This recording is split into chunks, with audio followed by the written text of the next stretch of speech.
to me, way.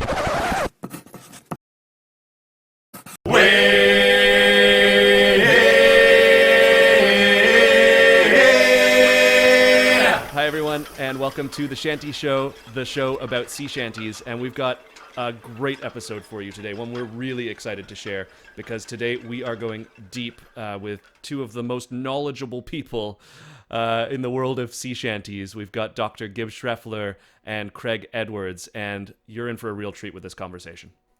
Well, one of the things I really love about this show is everything we get to learn through talking to our guests. And I think it was in episode 2, I mistakenly said that Gibb Schreffler is very adamant about shanty being spelled C-H-A-N-T-E-Y. And he politely corrected me that, in fact, he spells it C-H-A-N-T-Y. And that was something that we forgot to talk about in the episode. So to get Gibb's exact take on this topic, do check out his paper, The Execrable Term, A Contentious History of Shanty. So without any further ado, let's get into the episode. Round the corner we will go, round the corner, Sally, around Cape Horn in the frost and snow, round the corner, Sally. Oh, when we roll around Cape Horn, round the corner, Sally, you'll wish to God you'd never been born, round the corner, Sally. Oh, holler aft and make your pay, round the corner, Sally. Let's get this yard hauled up today. Round the corner, Sally. I say, old man, it is a sin. Round the corner, Sally. To make us work without no gin. Round the corner, Sally. Here comes the cook with a whiskey can. Round the corner, Sally. He's bringing a glass for every man. Round the corner, Sally. Oh, you bring that glass too near my nose. Round the corner, Sally. It's up she comes and down she goes. Round the corner, Sally. Oh, whiskey drove my mother mad. Round the corner, Sally. And whiskey murdered my old dad. Round the corner, Sally. If the ocean was whiskey and I could swim, round the corner, Sally. It's over the rail, I'd dive right in, round the corner, Sally. If the ocean was whiskey and I was a duck, round the corner, Sally. I'd dive to the bottom and suck it all up, round the corner, Sally. Oh, if I knew where whiskey grew, round the corner, Sally. I'd eat the leaves and the branches too, round the corner, Sally. It's one more pull and that will do, round the corner, Sally. For we're the boys to kick her through, round the corner, Sally. All right. Thank you very much. Wonderful. That was great. Well, I'm really excited for today's show. We've got two guests, as you all can see. We've got Dr. Gibb Schreffler, and we have Mr. Craig Edwards. And Gibb Schreffler, I think it's safe to say, is the preeminent scholarly authority on sea shanties. He is an assistant professor of music and the field of ethnomusicology at Pomona College in Claremont, California. And one of his aliases is Ranzo the YouTube Shanty Man.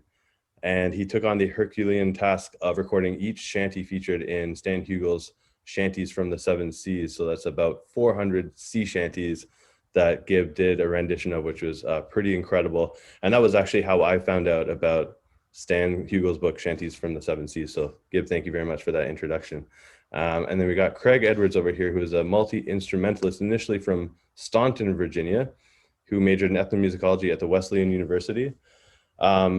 And Craig, you've got a whole heap of styles I found on your website here. It says you play, well, I know you play fiddle, you play Appalachian old-time fiddle, you play blues, bluegrass, Cajun, Cape Breton, Irish swing, old-time five-string banjo, flat picking, and finger-style guitar, honky-tonk rockabilly, swing, Cajun, Zydeco, accordion, and solo and group singing, and I suspect maybe some other styles that you're working on as well. And Craig is also a feature at the Mystic Sea Museum in Mystic, Connecticut. So welcome to both of you. It's very nice to have you guys on the show today. Thanks. I guess one of the reasons that we're all here today is because of the alleged shanty explosion on TikTok. And one of the things we sort of picked up on right away was the fact that there's a sort of great irony that we have this song, The Wellerman, which is in fact not strictly speaking a shanty at all. And then Gibb, of course, he just put out this paper recently entitled A Statement During the January 2021 Shanty Talk Trend. Yeah. Let me just say it's not a paper. I mean, I just sat down and I wrote that. It was a long email message, actually, to a journalist. So, yeah, please forgive any errors that are inside of that. But I thought it'd be interesting to put something out there. Absolutely. I think you made a note about that at the beginning as well. It was sort of hastily put together, but it's a very, very thorough response as well. So I appreciated that, and I enjoyed reading it very much. And I should also say that Gibb has a book. I think this is the most recent publication of yours, which is Boxing the Compass, which is a really excellent book in which Gibb takes a very close look at the origins of what it is we know about shanties. What are the texts that informed our knowledge about sea shanties? And one of the points that you mention in this book, and also in the response to the TikTok trend, is this idea that these are really not British songs. So I was wondering if you could tell us a bit about that. Why do people have this notion that these are sort of British songs, when in fact you're saying that they're really... They could be British songs. They're British songs, and they're also not British songs. So they're not only British songs. Okay. For me, it's all about the frame of reference. You know, we're on Zoom right now. As we all know, you don't know if I'm wearing trousers or not. You have a frame of reference. Like, what we have is a frame of reference, and also how we interpret that frame of reference. And if I hadn't brought up the fact that I might not be wearing trousers right now, it may never have crossed your mind. So we deal with what's been put on the table in front of us. We tend to look at, so we have to be asking, not only are what people saying, but what are they not saying? What are they seeing? What are they not seeing? So my main idea is that the shanties, as we tend to know them, are a reflection of what certain set of observers saw, and who they were, where they were, when they were, and what they wanted to present has everything to do with how they ended up presenting the genre. So people who would tend to be writing about this genre, or inclined to write about it, you can put lots of different frames around things. The frame doesn't have to be sea music, doesn't have to be folk music, etc. Could be American music, could be British music, could be dance music, etc., etc. That frame they chose to do. The people who had done that were encountering shanties mainly through their experiences with ships. Mm-hmm. So since they didn't have all the experiences of all the other places, that songs that I would argue are of the same musical genre, where those were performed, they give us a slice of the picture. The very art of collecting, or process of collecting, is an interesting one. I do Morris dancing and sort of come from English folk tradition, and when you get into actually understanding sort of what the transition from don't pay attention to that, it's not real art or music, which for folk music and song and dance, what that was that for a while, into okay, let's write this down. There was a little bit of a political bent to it. It was like, let's establish Englishness. Is that the same sort of story with shanty collectors and when that was being written down, or were there different forces at play? Yeah, great point, Stefan. I think that does relate. I think during the time when most of the works, or the formative works on shanties, were written, that was the time in that period of development of folklore studies, where many were reacting against high art music, or classical music, however you'd like to call it, demoting that in favor of promoting this idea of folk music, which was to be of the people, but it was to be of the people in a certain way, which they didn't find reflected in what we now call popular music. So they kind of had there's maybe a high music, quote unquote, category, a low music category, and the low music didn't get much respect. The high music got its respect. They were kind of renegades in the way, and kind of trying to demote the respect of the high music and give the low music some high, but they fractured the low music into like a category of folk and popular was the mass music, the mass disseminated, it was the commercial, and they were rejecting the values they thought associated with popular music, which was the commercial music, and was considered ephemeral and didn't, and fly by night, and they thought it didn't reflect like the deepest inner spirit of the folk as they conceived it then, as like ethnic nations of people. So they kind of rejected that part, and I think that's also one of the effects that led them to be very selective in what they chose. And you see the writers like Cecil Sharp say, well, this song, this shanty seems to come from a popular tune that I know of, so therefore I don't want to include that in my collection. Unbeknownst to him, maybe half of the other songs that he did include were also from recent popular music. He just didn't know it, so he decided to include those. Right, and in fact, I think sailors would have been going to music halls when they could have, and they would have had their ears open to popular music at the time, and I think that did make its way into the shanty repertoire as well, if I'm not mistaken. Absolutely, yeah. And Gabe, one of the points that you mentioned in terms of the frame of reference, you mentioned the idea sort of that the scholars or the newspaper writers who first documented the form of music which we refer to as shanties nowadays, they were predominantly, if not exclusively, white, and typically British or American. They wrote from a perspective of white people's interaction with the sea and with sailing, that they would not have been exposed to authentic African-American music making. They would have been unaware of those practices. And they were also writing in a time when shanties were sort of in a rapid decline, so they weren't seeing the full picture of when it was in its heyday and when these songs were really coming into creation. Yeah, I want to hear from Craig as well. When I first started working at Mystic Seaport, which was in 1985, and I was given a copy of Stan's Shanties from the Seven Seas, and looking through it for, to see what material I wanted to try and learn. I had already been playing old time music for 10 years. And as I was leafing through, I came across a song called Sandy Boys that had some of the same lyrics as the West Virginia versions I'd learned, different melody, in fact, different time signatures in jig time. But it, enough similarity that I was really struck by it, right? And it, so in that very first moment, I got this inkling of these deep and complex connections between all these different traditions. Another early thing I came across was an account of a tavern in Wheeling, West Virginia around 1809, I think it is, where a boatman who's looking for his first job on the river goes into this tavern because he's been told it's a good place to find people who will give him work.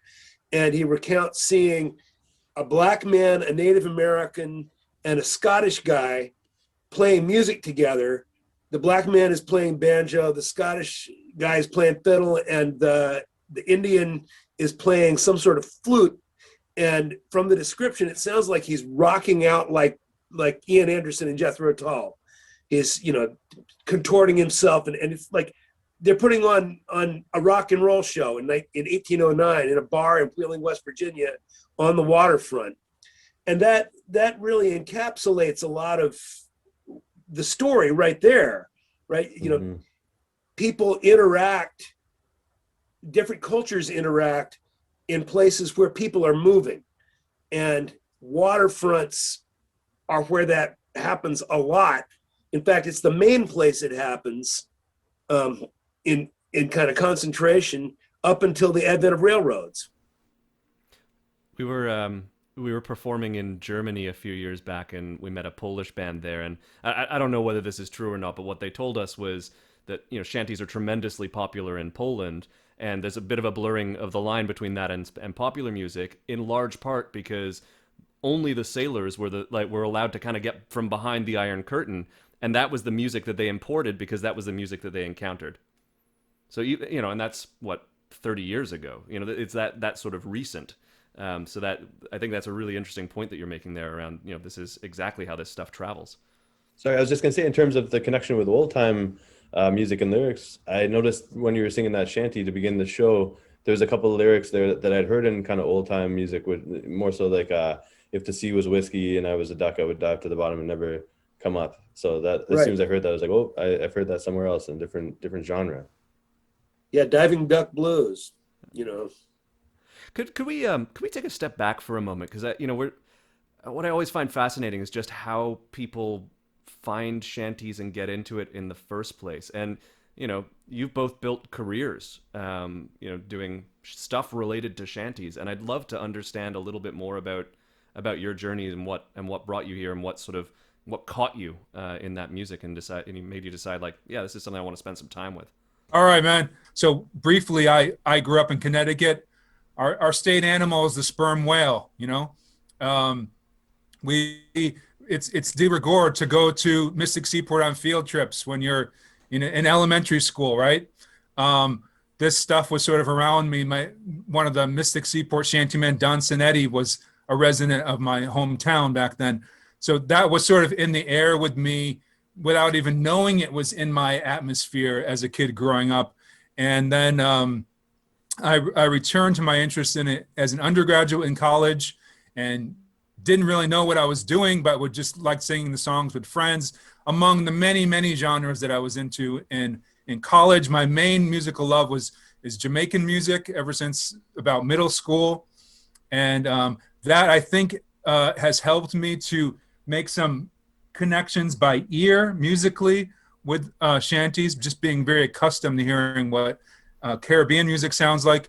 And then when I decided to go into music scholarship, I began doing that in India. And that's a very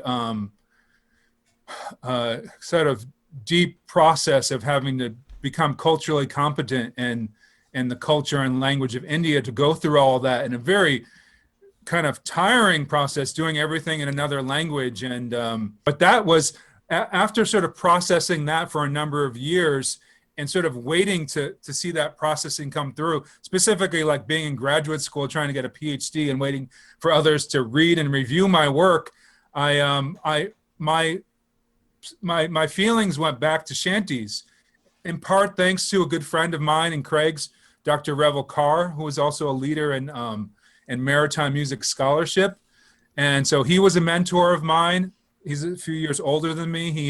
He worked at Mystic Seaport up in San Francisco at the National Park. And so we were singing the shanties together. And after we had done that, after I had the experience of doing the study in India, where I saw the twists and turns of history unfold. I saw how the genres I was studying decade by decade were totally different than they were in the previous decade. I saw how different lines of discourse transformed them to be what we think they are now. That's when I began to question my own knowledge of the shanties and wanted to know them better. So that's when, first as a side project, while I was waiting for other things, I decided to go through the exercise of learning as many shanties as possible. And that's sort of what sucked me into that. End of my story. Craig. I as I mentioned earlier, I've been playing various kinds of traditional music since I was about 10 years old.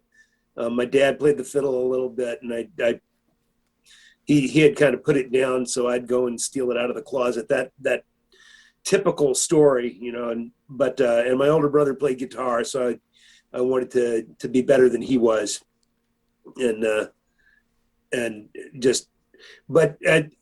even when I first started playing music, I was born in 1960, so the music I was interested in at first was, the rock music that was on the radio. But whenever I'd read an interview with a musician I admired, he'd talk about, I learned, my music from B.B. King, and I'd read an interview with B.B. King, and he'd talk about, Fuzzy or Furry Lewis, and I just started traveling backwards in time to, doing that digging, because I thought, if I want to sound like the musicians I admire, I don't want to learn directly from them. I want to learn from the people they learned from, and not just kind of imitate them and water down what they do. I want to go. So that was my trajectory. And then I went to Wesleyan, and as you mentioned in the beginning, studied ethnomusicology there, and was playing in a band when I graduated, where a couple of the people in the band were still in school. So I hung around in Connecticut, and I was substitute teaching, which is a terrible job. I have so much respect for people who can do that for more than a few months. James, do you have anything to say there?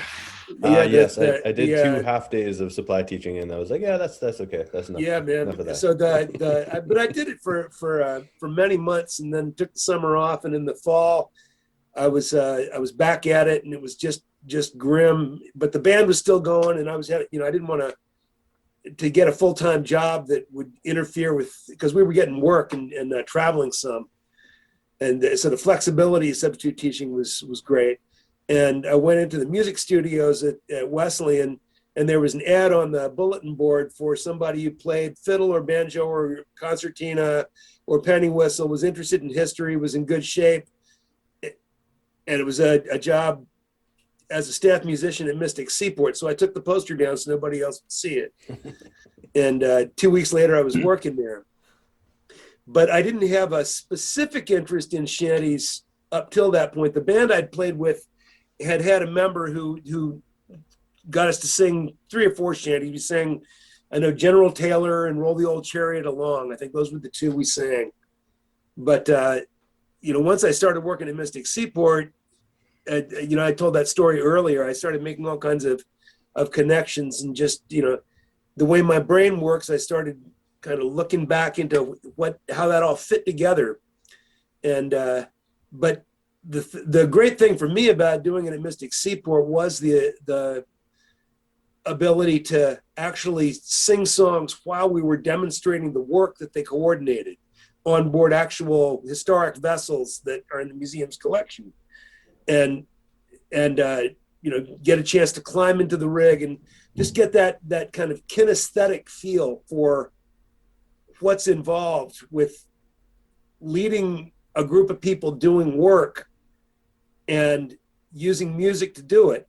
And when that whole conversation was going on just a few minutes ago about your immersion in Indian music, I was reflecting that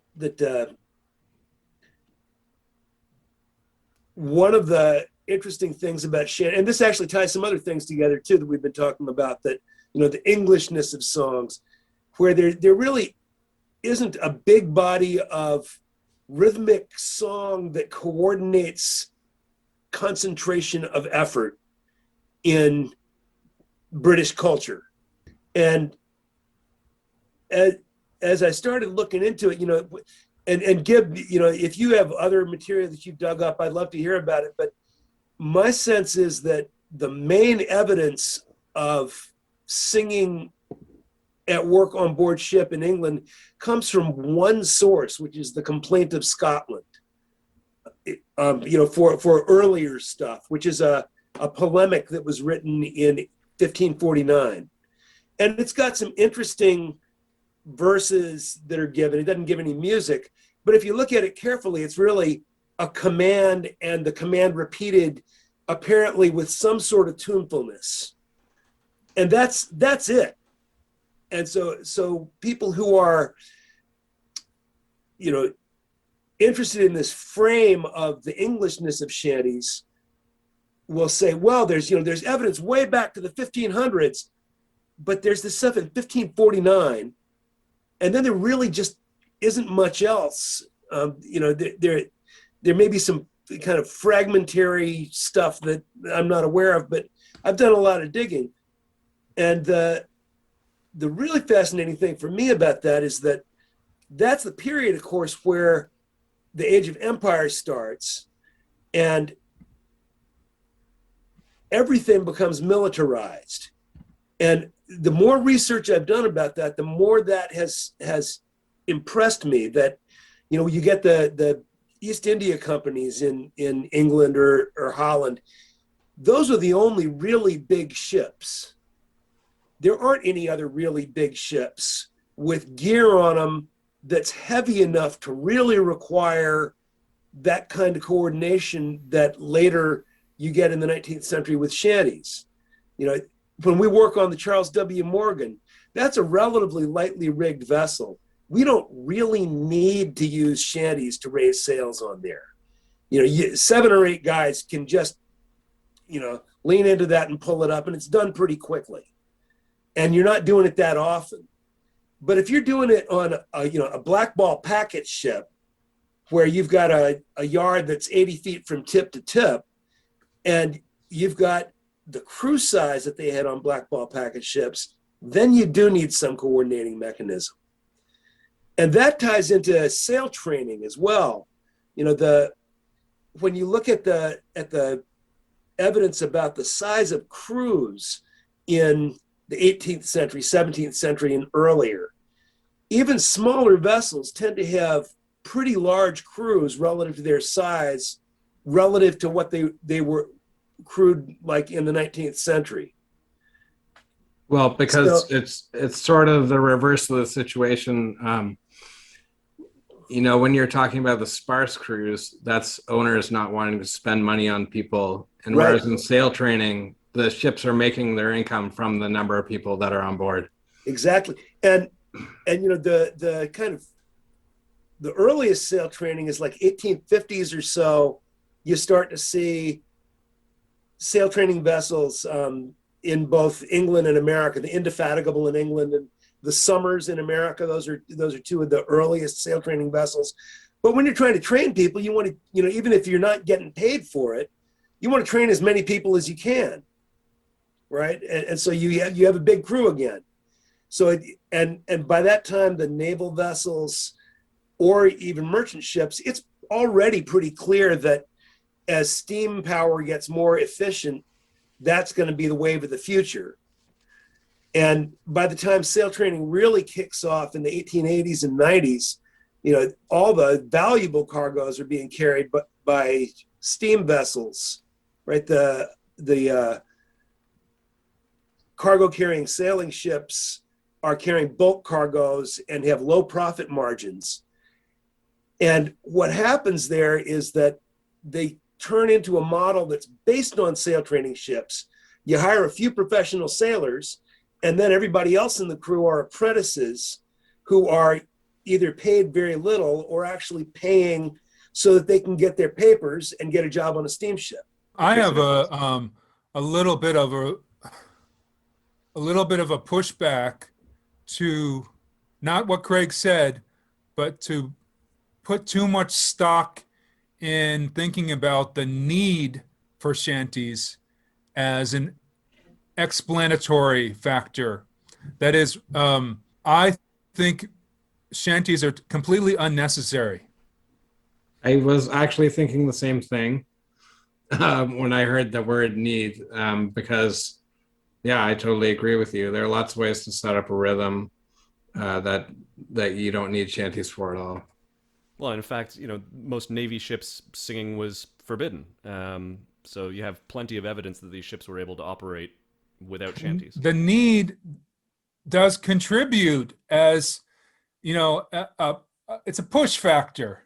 It does say, it inclines us towards that sort of thing. The smaller crews makes this fortuitous and sort of pushes us into it.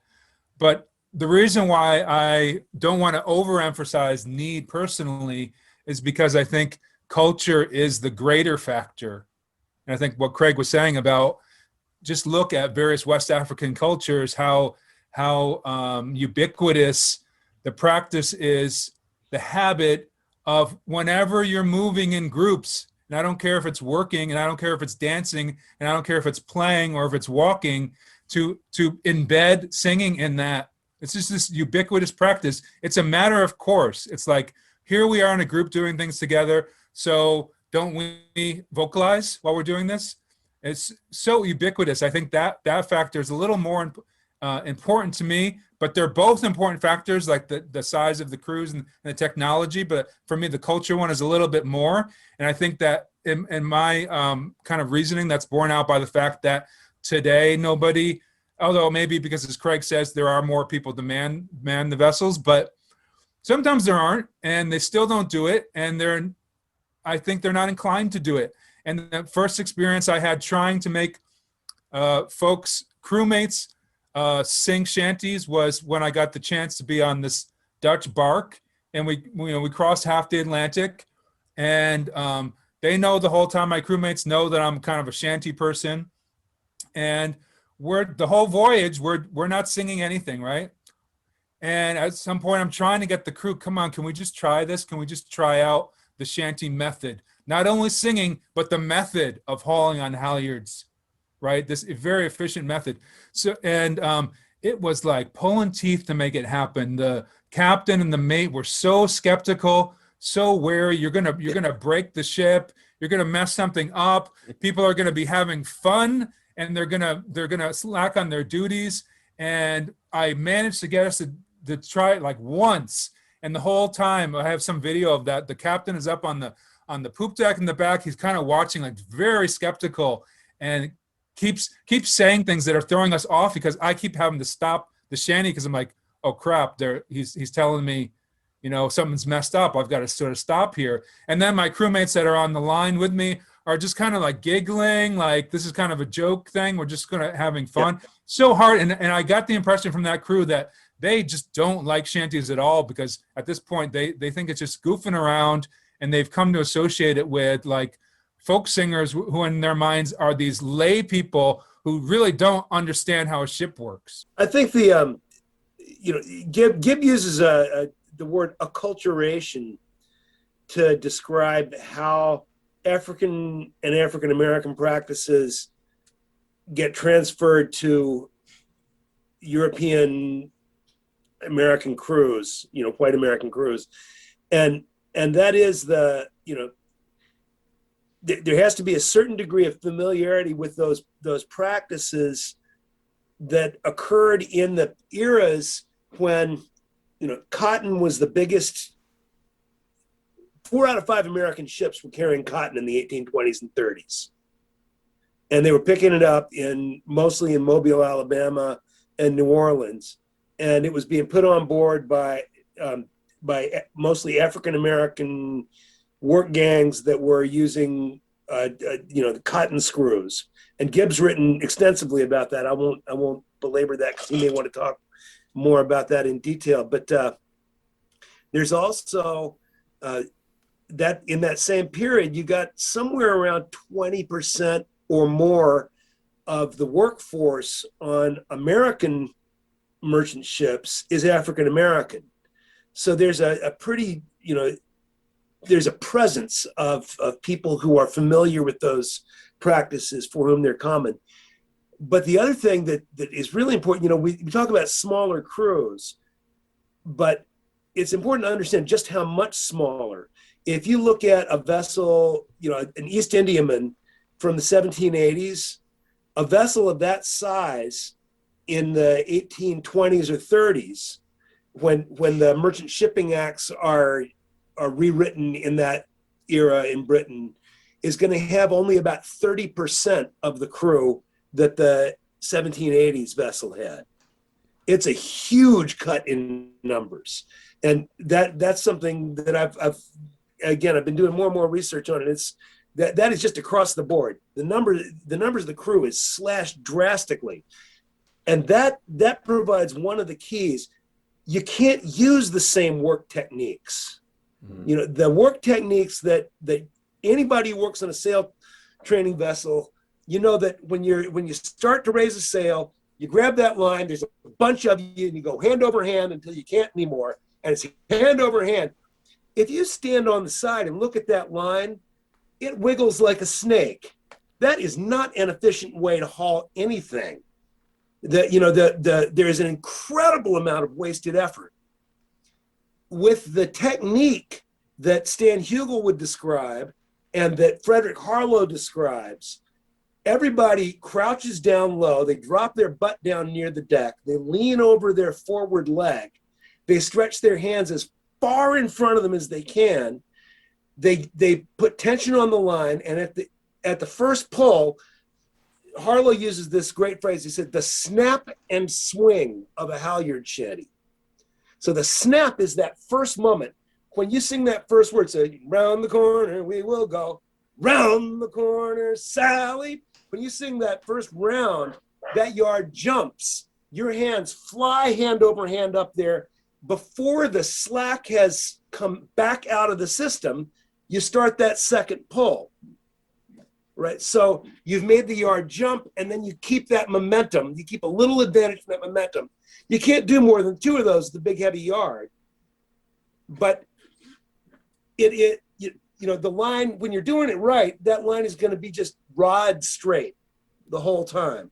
Yeah. And when we took the Morgan out in 2014 and sailed her, we did get a chance a couple of times that it was the same thing. The captain and the first mate were super skeptical about shanties, and they didn't really want to let us use them, even though it was the museum's ship. But there was one point where we were raising a whale boat, which we do all the time on the Morgan, and we were using and Jeff Kaufman was leading one line, and it was all Mystic Seaport people on that line. And the other end of the boat was being raised by the professional crew, who were all from a sail training background. And Jeff started singing a short haul shanty, because that's what we always do. And it was hilarious. The captain came running down from the poop deck saying, "Hey, stop that, the boat's not coming up evenly." And he'd been complaining about shanties. Somehow it just didn't occur to him that the end that was coming up much faster was the end where the shanty was happening. And the boat was like cocked at a 45-degree angle. It's much more efficient. And later on, I took some film from that, from the voyage of the crew raising a sail. And then we filmed the demonstration squad using the shanty.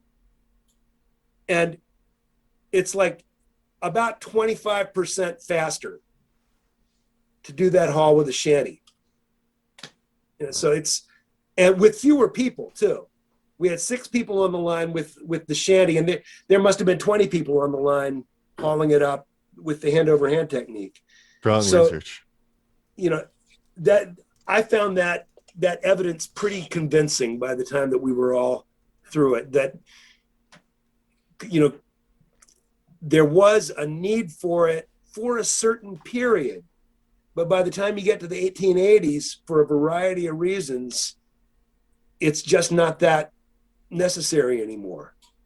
I was trying to kind of decide, when we were talking about, the age of this kind of music, and, how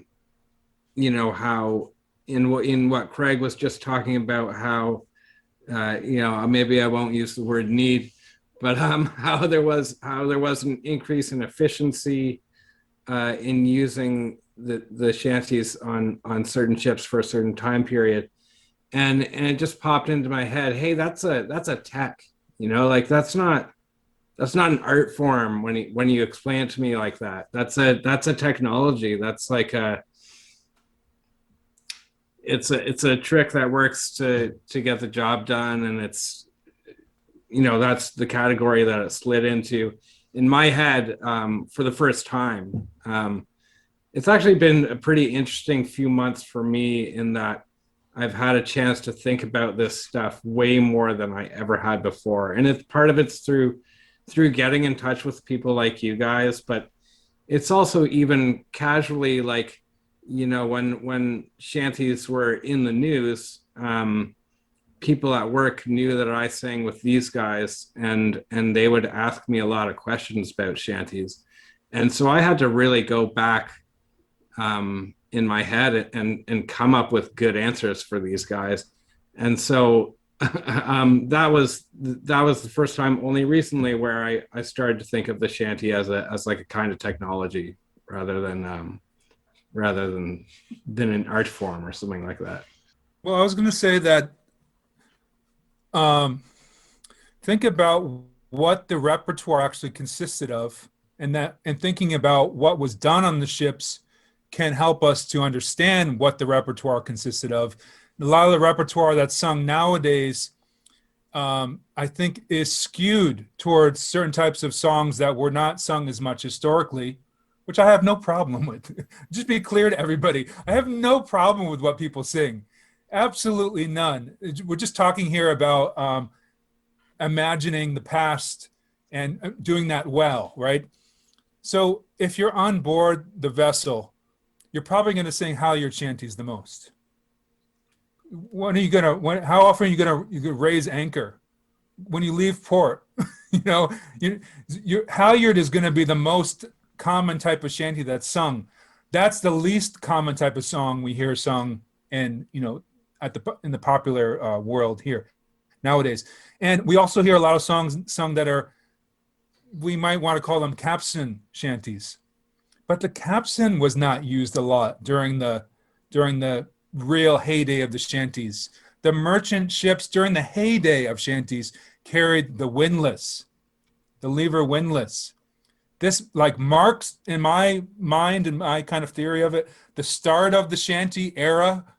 And then in its sort of like decline from its heyday is when that windlass goes away. That windlass device, invented in the 1830s, becomes ubiquitous on all the merchant ships by the 1840s. Okay, so that there's a different rhythm to the windlass songs. And just like the halyards, every halyard song, with like couple exceptions, is in the same form. Like there's a fixed form of a halyard song. Now, I know you could apply other forms, but if we just look at it like statistically, it's going to be over 99% of halyard songs are in a specific type of form. That form also worked well with or without the addition of a grand chorus to the windlass. But the capstan can be like any old form. So it just allowed like any kind of song to be dumped onto it. So by the time the heyday of shanties is going down, and then the technology switches actually to the new type of capstan, which is above board and is driving a different type of windlass down below. But the action is as if it were a capstan. That's like the later years. And that's the years where everyone's throwing like everything but the kitchen sink into the repertoire of shanties and doing that. So I think it really helps to think about the windlass and the halyard as the main sites of singing shanties on board the ship. They take up the most of the time. So the repertoire would be that which attaches to those. And the last thing I want to say is how I'm, in my narrative that I'm crafting when I eventually write a book is going to be about when this moment where the windlass first is noticed by a retired sea captain. He's a passenger on a ship in the late 1830s. He's awoken to the sound of sailors singing at work. What are they working on? A windlass. The windlass is brand new. He says he's an old school captain. So for him, he goes, this is this newfangled device. The windlass. I heard it was just invented by these folks up in the north of England. Interesting to me. And he also says, and they're singing a new kind of song. And that song they were singing was Sally Brown. So that is the moment when I think like that windlass device affords itself of, it's conducive to singing a certain type of song, which is the song of the shanty genre. And so the halyard along with the windlass are the sites that are very conducive to singing this particular genre of work song. I actually had this almost very similar conversation with James the other day. I was sending these guys links to different videos of different windlasses, old ones, new ones, big ones, small ones, and capstans as well, just to kind of see the mechanisms work and try to imagine putting music to that. This is as we were getting ready to talk to the youth sail training conference. But when I love that discussion about technology too, and little things or things that might seem little to us now had huge impacts, such as using wire rigging instead of rope rigging. When we talk about different crew sizes and the different kinds of voyages that different size ships and construction ships could accomplish.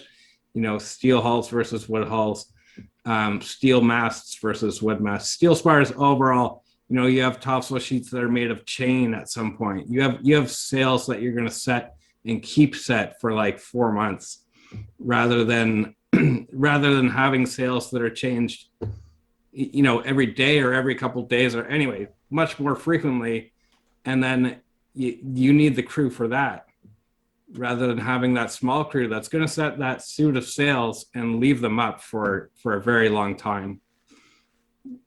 So there's another difference in when you talk about the huge difference in numbers of crews versus tonnage, where the tonnage goes up and the crews go down. Like, how is this possible? And so it is really interesting to think of the technology playing such a big role in that. You know, when you initially asked that question about tech, I was thinking about something that I've kind of worked out over the last couple of years, and then suddenly realized that there's a reference to it, a detailed description of it in Frederick Harlow's The Making of a Sailor, which for me is just gives us the best set of descriptions of how shanties were used in their heyday in terms of describing the work in detail, right? Describing the postures and the exactly how the songs coordinated work. And one of the songs that just puzzled me for years was Haul Away Joe, right? It's like everybody knows you sing Haul Away Joe, it's going to go on for a long time, and then everybody yells Joe. And it's like, what's that all about? That's stupid. Are you going to stand there with all this weight, holding the weight, and then pull once and then sing a long time? That it just seems really stupid. But Harlow describes the way that they would harden down the sheets on the mainsail on the Akbar. And, the sheet comes back, it goes through there's a slot in the side of the ship, there's one pulley wheel in there, there's no mechanical advantage, right? It's just changing the direction of the line. You got that whole huge piece of canvas, sucking wind, that you've got to try and get that corner down as tight as you can. That line goes forward to a pin, around the top of the pin, around the bottom of the pin. You got a couple of guys holding it past the pin. You got 2 or 3 guys standing along the line between the slot in the side of the ship and the pin, holding the line. And then you got the guy right at the place where the line comes in. And in Harlow's description, it's Sanborn, the second mate, he describes as an excellent sailor and a good shantyman. And the way they do it is that Sanborn sticks the spare spar for the top gallant is lashed on the rail there underneath the pin rail. So there's this place he can put his foot. So he sticks his foot up on top of that spar, grabs it, and you picture somebody at the crunched in position in a rowing machine, except he's got one leg down on the deck. And he starts singing. And when you get to Joe, he's going to pull back, just like on a rowing machine, straighten that leg that's against the spar, and bring his hands as far in as he can. And as he does that, those 2 or 3 guys rip the line towards the pin, and the other guy's ripping around the pin. But it takes that much time to set up for the next pull, right? So he gets ready. Joe, da da da da da da da da da da da da. Foot up on the thing, way all the way, all the way, Joe. And all of a sudden, it makes perfect sense. That's how that song is a piece of technology, right? And if you don't understand the mechanism, you don't understand the form. So are we singing now? Yeah, I'll sing now. I'll sing Shallow Brown, all right? Perfect. I'll sing the Shallow Brown. It's like, oh, shallow brown, shallow brown, shallow, shallow brown, ding, zing, ding, ding, shallow, shallow brown, oh, shallow brown. That one, okay? Cool. Oh, shallow brown, I long to hear ya. Shallow, shallow brown, I can't get near ya. Shallow, shallow brown. Oh, shallow brown, he was my dad. Shallow, shallow brown. He was the best old dad I ever had. Shallow, shallow brown. Oh, shallow brown, oh, make a swallow. Shallow, shallow brown. I love to hear you rant and holler. Shallow, shallow brown. When I I was a little baby boy. Shallow, shallow ground. My mama gave me a brand new toy. Shallow, shallow ground. Oh, 2 turntables and a mic. Shallow, shallow ground. And I learned to rock like Dolomite. Shallow, shallow ground. Well, Jack and Jill went up a hill. Shallow, shallow ground. And Jack came down with such a thrill. Shallow, shallow ground. Northern Seed to der Fortenschke. Shallow, shallow ground. Wir proviantiert mit schlauem Kniff. Shallow, shallow ground. Ik heb mal in Hamburger veel meer te zijn. Shallow, shallow ground. Oh, de massen zijn scheef als den skippers in bay. Shallow, shallow ground. And I never seen the like since I was born. Shallow, shallow ground. Oh, pretty little gal with the blue dress on. Shallow, shallow ground. Well, if I had to go with anyone to see, Shallow, shallow ground. I'd go with the Pressgang Mutiny. Shallow, shallow ground. Well, around and around and around I go. Shallow, shallow ground. And where I stop, nobody knows. Shallow, shallow ground. But we've got to get on our way. Shallow, shallow ground. So I'll save the rest of this for another day. Shallow, shallow ground. High enough. That was awesome. Stuff. That was great. Do you want to talk a bit about that? Yeah, there's a lot of shallow brown stuff. I think it's a whole. I mean, Stan Hugo was interesting in his thinking to arrange his collection in terms of themes. I think ultimately that fails in many respects, but I think it is interesting to think about themes, which I call them not themes, but I call them, what do I call them? Schemas, kind of a fancy term. I think there were certain, I think Shenandoah, so-called Shenandoah, Sally Brown, Shallow Brown, are kind of occupy in our mental space, these categories, these slots that we fill with something. I think the ultimate meaning or derivation of those terms is less important than the fact that they fill this sort of slot. And there's a lot of songs that have that slot for the Shallow Brown or Sally Brown, etc. character. And I happen to like that formation of the tune because it's so rapid that it really allows for you to improvise verses. And if you're someone like me, and I think Craig from the earlier song that Craig sang, I think he has a similar feeling. We like to get our verses out, so that's a platform for us to go and get that thrill. The thrill for me just now, of course, was I didn't know anything that I was going to sing before I sang it. So it was the scare of when you guys are given the chorus, come up with something right at that sort of moment. And that's where I think shanty singing as a pastime could move to. I will even add my personal opinion, should move to stay a vital, present kind of form that has relevance, especially for younger generations, especially for diverse audiences, that we would be well not to paint shanties as old music that we kind of regurgitate and recycle, or static music, but as more of a form that in a method that can interest people in the same way that hip hop interests people. That's actually interesting as well, because a lot of the early hip hop was improvised, or you would have certain kind of catchphrases, if you will, like put your hands up in the air and wave them around like you just don't care. And then it kind of becomes more written down in many ways. And I think, I don't know, I was also reminded, Gibb, in your most recent paper, you mentioned there was a British shanty collector, and he refused to write more than one verse at a time because he was really insisting that these are improvised songs. And that's something that we've kind of, we've lost that idea, I think, for the most part. We sort of think, well, these are the lyrics, we can't alter them. Yeah, Frank Bullen was the probably the collector, aside from later Stan Hugo, but Stan Hugo has later experiences. He misses the height of shanties. Bullen was right there from the 1860s. He's the one collector that also had the most practical experience as a shanty man. So that's where his idea comes from for that.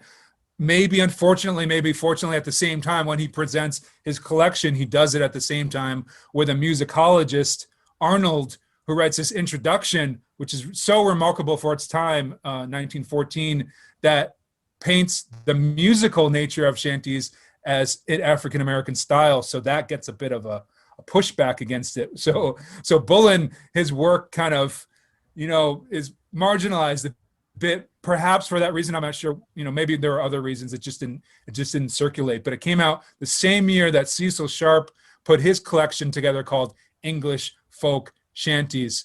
So didn't have much of a chance maybe to kind of get the word out. But I think that that realizing the improvisation is a key, like a turnkey to change the frame of reference, to think of this genre as something different. That when sailors were singing these songs, they weren't like, yeah, we need to sing the old traditions and pass them down as we sing them. Like, no, we're singing the music that we like right now. I was just going to say, one of the song that I sang, "Round the Corner Sally," seems to be related to a corn shucking song called "Round the Corn Sally," and the earliest reference to that song comes from a text called "My Autumn on the Old Plantation and What I Found There," about a young man's experience on a plantation in the Eastern Shore in the 1830s. And he hears this song being sung, and it's actually in a boat. They're being rowed by enslaved African Americans, and the master tells them to sing. And this is one of the songs they sing because he wants to illustrate some point about aesthetics through these songs that these guys sing. But when they sing "Round the Corn Sally," the verses are all about the little romantic intrigues that are going on among the party of plantation guests, who are mostly in their late teens and early 20s, who are the passengers on the boat, that the slaves have been observing while they've been there for several weeks. They're there because there's a cholera epidemic in Baltimore. So they've escaped from the cholera epidemic. And the author buttonholes the head rower later on and says, "Where'd those verses come from?" And he says, oh, Clotilda made those verses. You come down to the quarters on Saturday night, you can hear Clotilda, because we don't work Sunday, so we'll have a party Saturday night. And he goes down and describes this woman who sounds like, Queen Latifah. She's like a really imposing presence. She's got one eye that doesn't, it's either it's crossed or whatever, but they start singing, and she starts just riffing on everybody and calling everybody out in rhyme as this kind of chorus goes on. And it sounds like, the description, it really sounds like hip hop.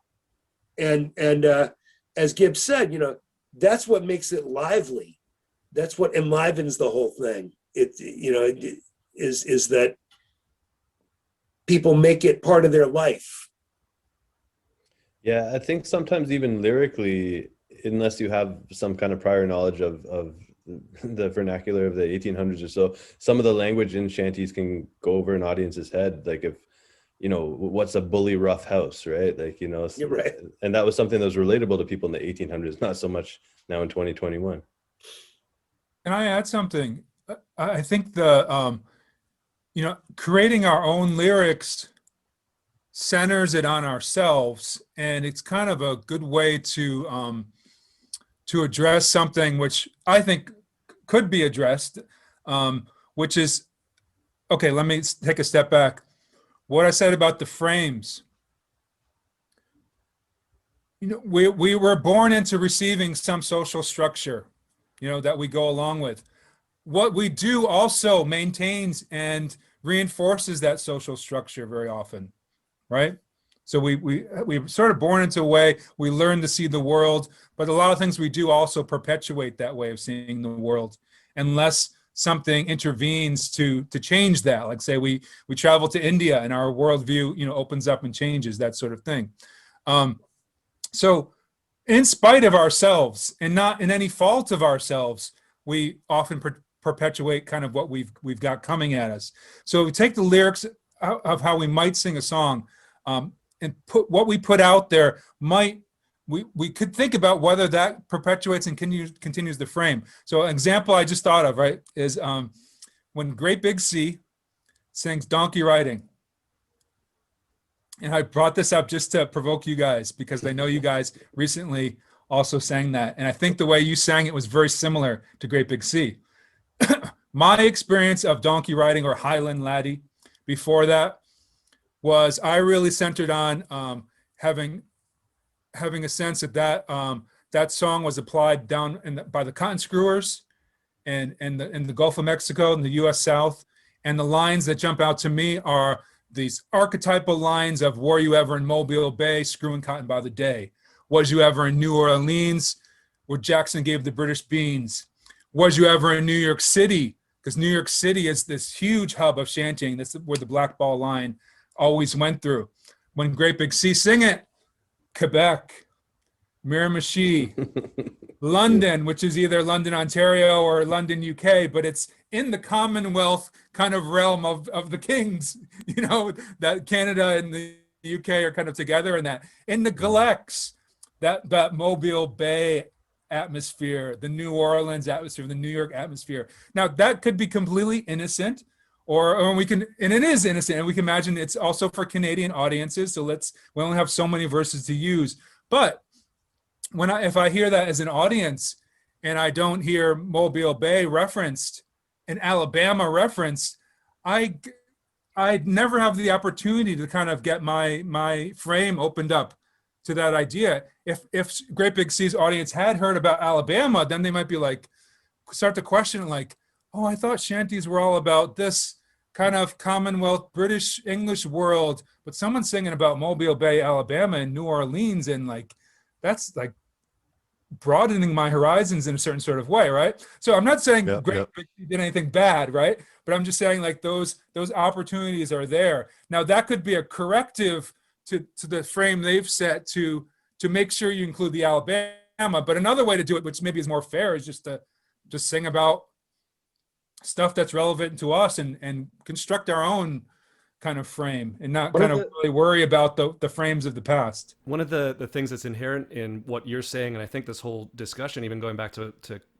Craig's very first contribution at the beginning, is the shifting in frame of shanties as being a body of songs that sort of sits there and there it is, it's done, and you can find it and you can sing those songs, to shanties, and I think you mentioned this in your paper, as a genre.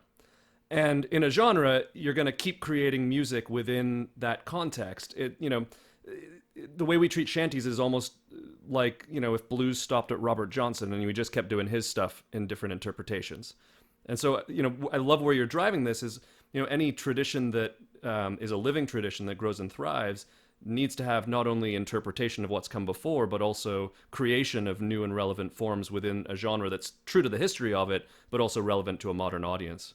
That's the whole thing. I mean, I would just reiterate, it's this, if you consider shanty a genre, which I'm asking people to consider doing, a musical genre, and I'm asking people to consider that genres are poorly defined by the place in which they're performed. I won't deny that that's relevant, okay, right?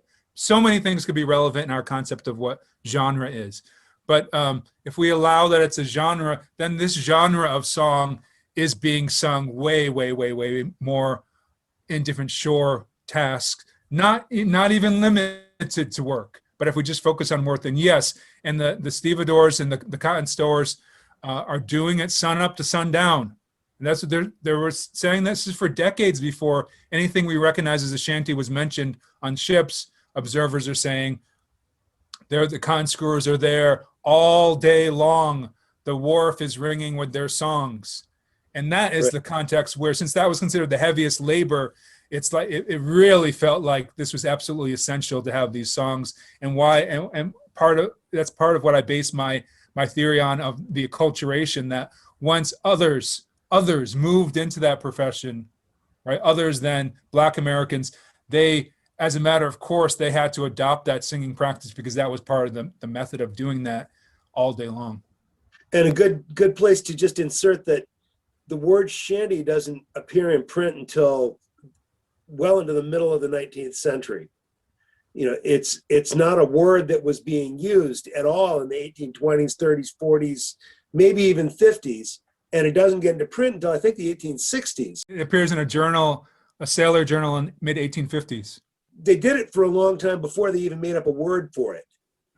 Well, and I think Hugo mentions that in the Shanties from the Seven Seas, that there's a reference to what he believes to be the first sort of version of Shanties in Jamaica in 1811. And again, he's saying you've got these enslaved people of African descent, and they're working at a capstan all day long in the scorching sun with barely any breaks. Yeah. So, and then he sort of describes that the sailors are off the ship, but they're noticing these songs. Right. And Bullen, Frank Bullen, that we were talking about earlier, Songs of Sea Labor, recounts his first encounter with shanties, and it's people stowing cargo in the West Indies. And he's like really, I think he's 15, and he gets one of the younger cargo stowers to teach him a song, and the West Indian foreman comes over and curses the kid out for teaching this white boy these rude songs. To go back to what we were talking about earlier about the waterways were sort of the way that the music really spread from, in many cases, culture to culture and people to people. I was also reminded, Gibb, when you were mentioning your interest in Jamaican music, I remember reading that Ernest Ranglin got his first guitar from a Swedish sailor. And I just thought this is like an interesting layer to this story where you've got this young guy growing up in Jamaica interested in jazz music, and he happens to meet a Swedish sailor, buys a guitar off of him. And that also kind of made me think of when you were talking about the banjo being kind of it was sort of like the electric guitar, if you will, of the mid 1800s, and it enjoyed a lot of popularity. And when I think of how specifically the 4-string tenor banjo ends up as an Irish traditional instrument, or how you get the bones, like rhythm bones, being played in African-American old-time music as well as Irish music, or even tap dancing, I sort of see this is almost like a tangible evidence of this cross-cultural sort of exchange and contact. And I feel that we see this a bit with shanties, but it's more obscured.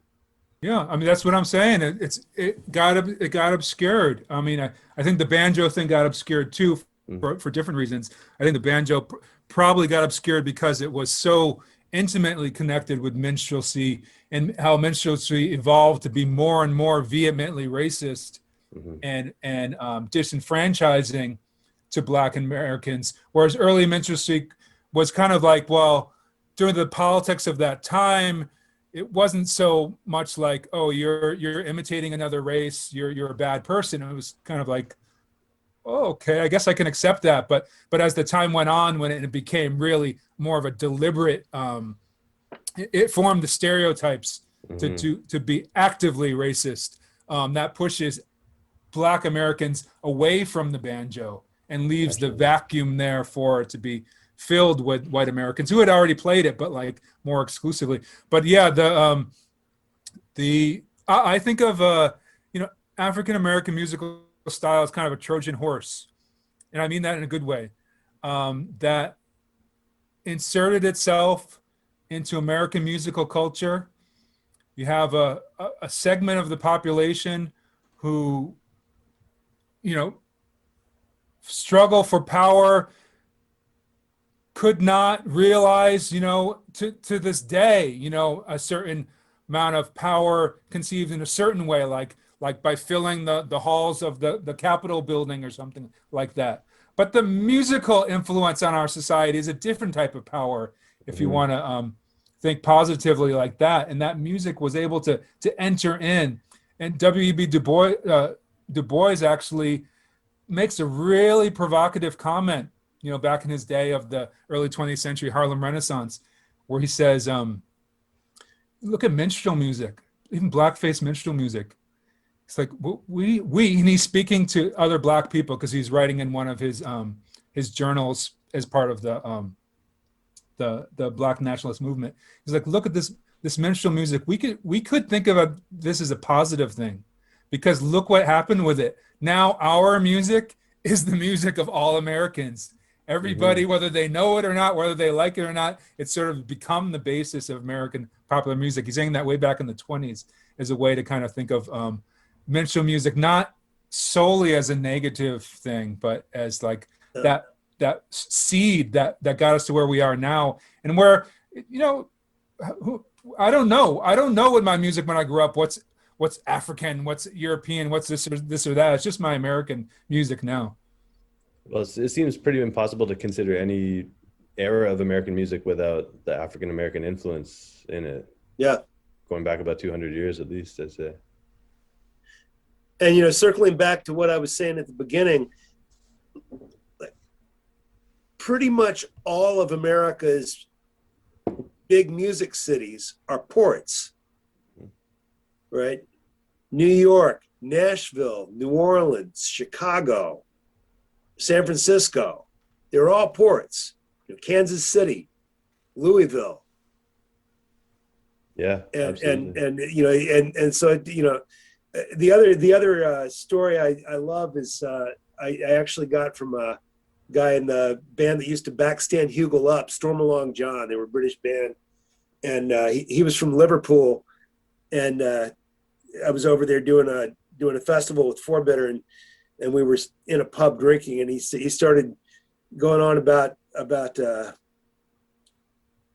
growing up in Liverpool. He was considerably older than I was. He said, back right after the war, when you couldn't get any kind of luxury goods in Britain, it was rationing in a black market. American sailors would bring stuff into Liverpool to sell on the black market, and one of the big things was they could get 78 RPM records really cheap because nobody was listening to them anymore. Musical tastes had changed, but all that stuff that was recorded in the 20s and 30s, you could get for nothing at yard sales or, junk shops. So they bring in these stacks of 78s of, Robert Johnson and early country music and jug band music and blues. And that's what fueled the skiffle movement that led to the Beatles and the Liverpool sound.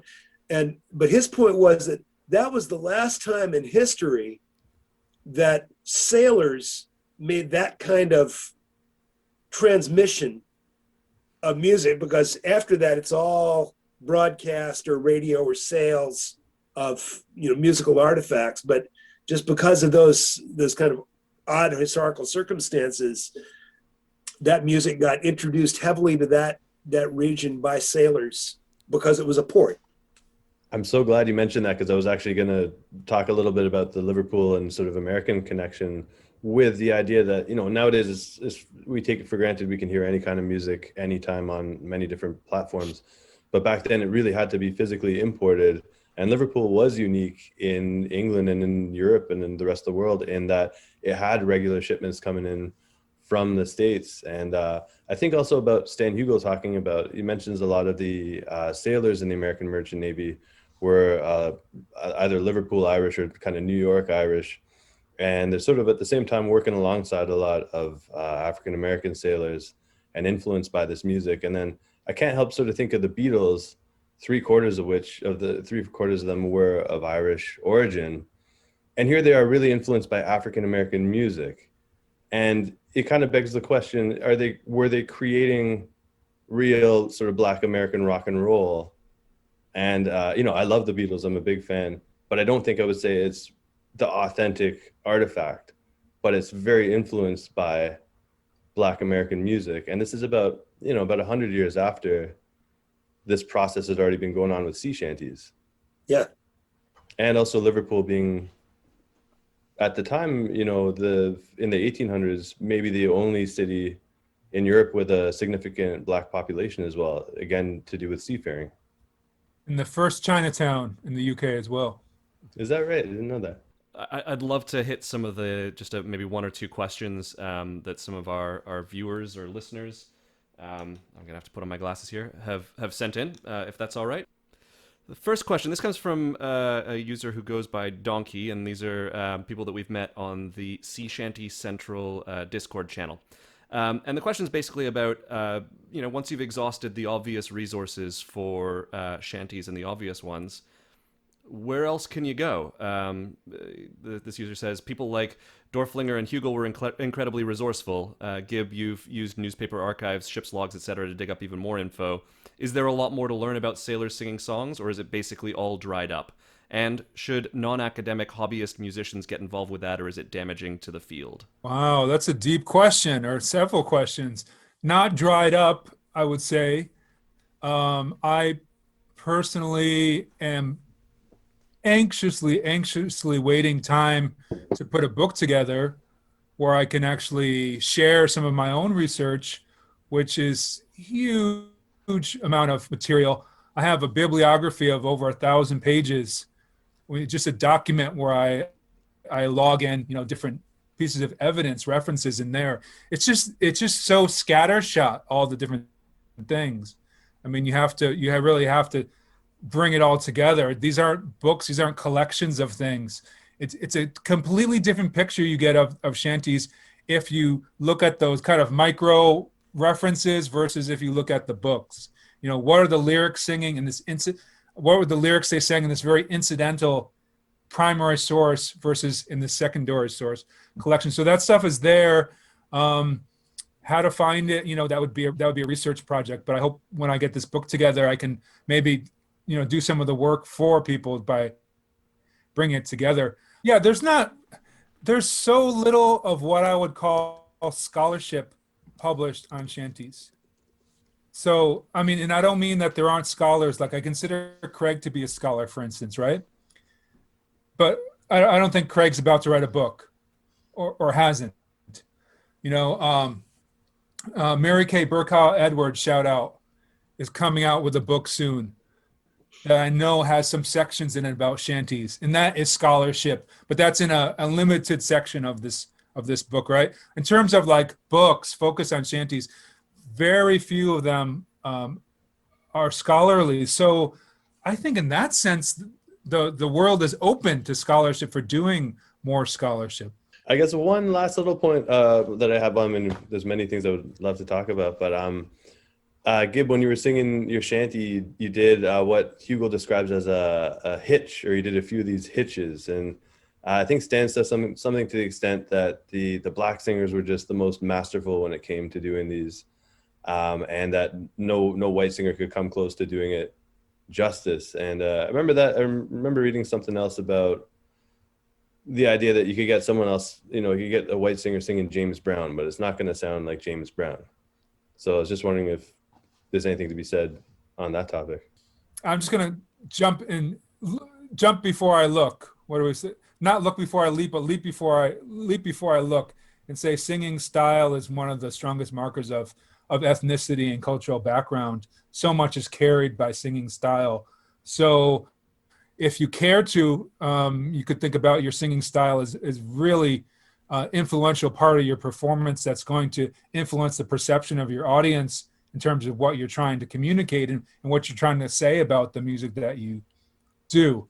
I don't have any prescription of how you should do that, but I think as evidently happened, I evidently, struck you in a certain way in that style, that does style. And this is sort of maybe a joke thing I'll end with.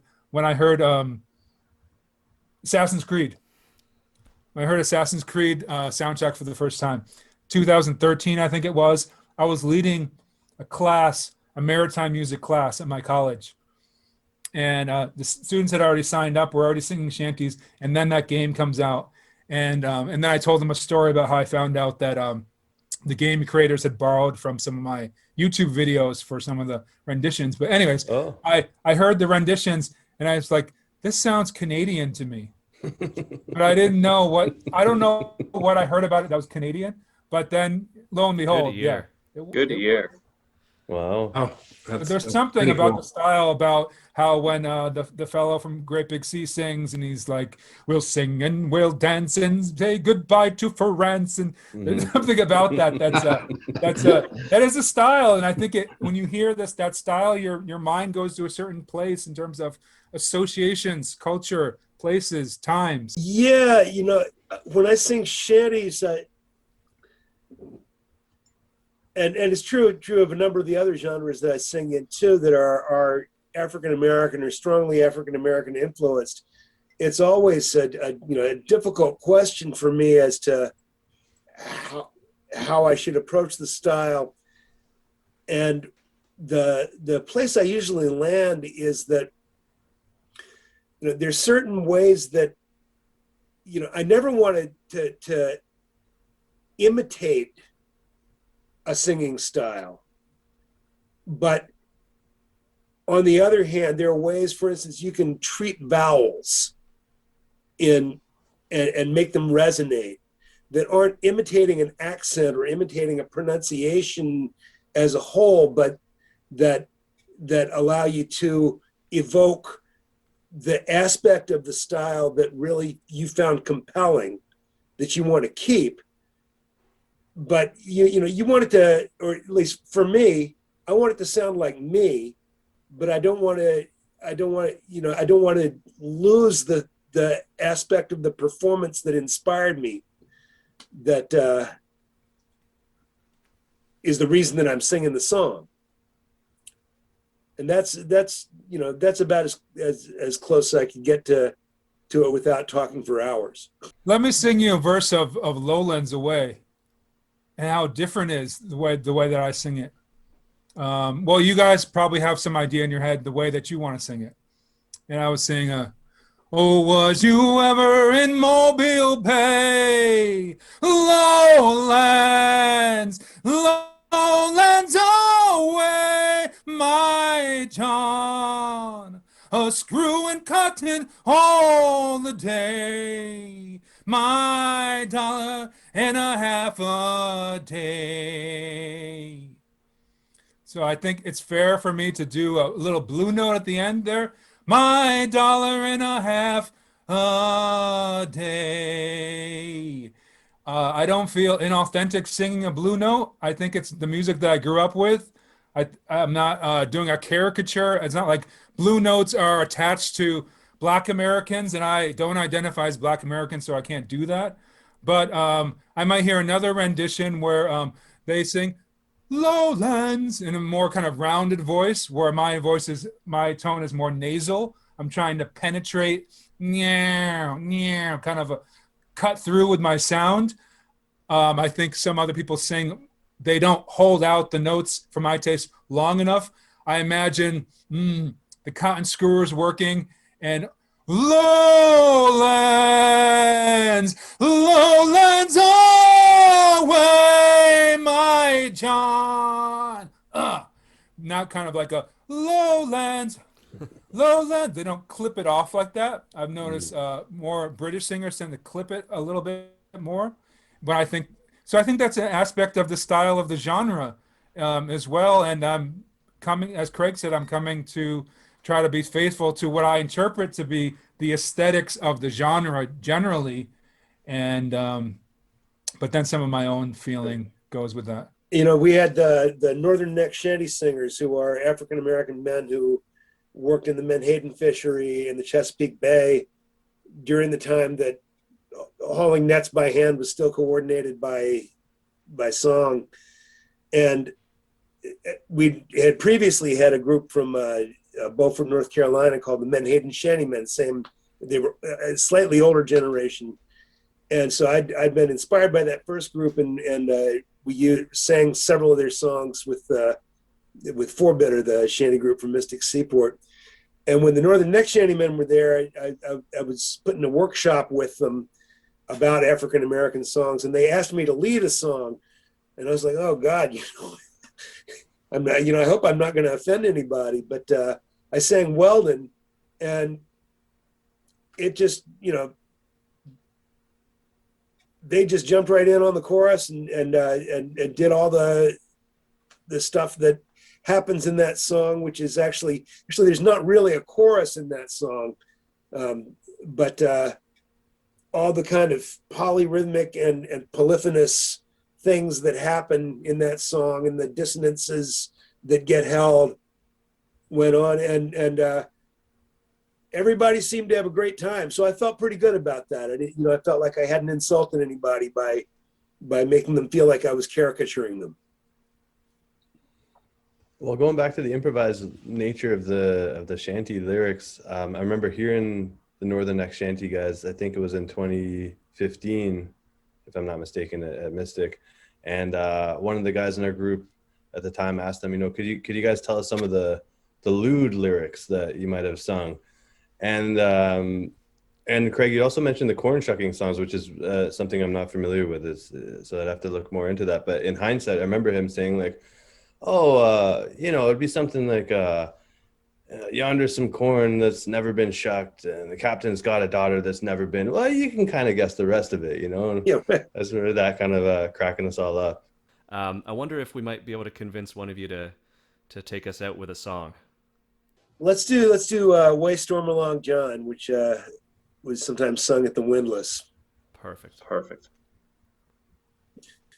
Stormy's gone, that good old man. Way storm along John. Oh, Stormy's gone, that good old man.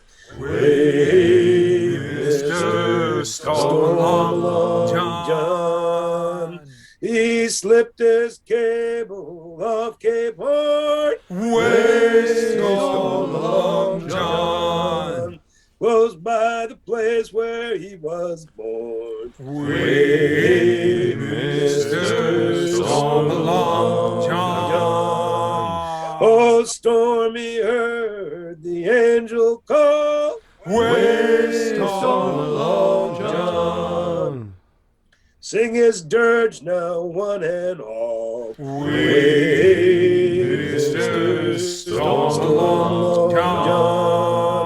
I wish I was old Stormy's son. Way storm along John. I'd build a ship of 1,000 tons.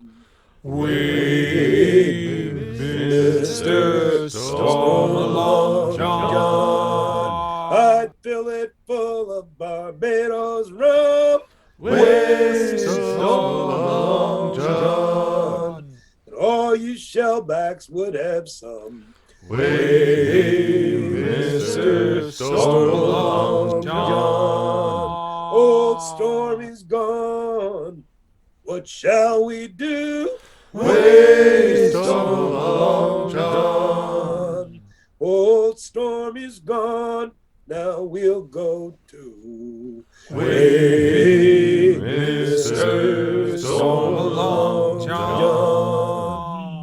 Well, thank you so much, Craig and Gibb. Thank you very much for being so generous with your time and for sharing your expertise.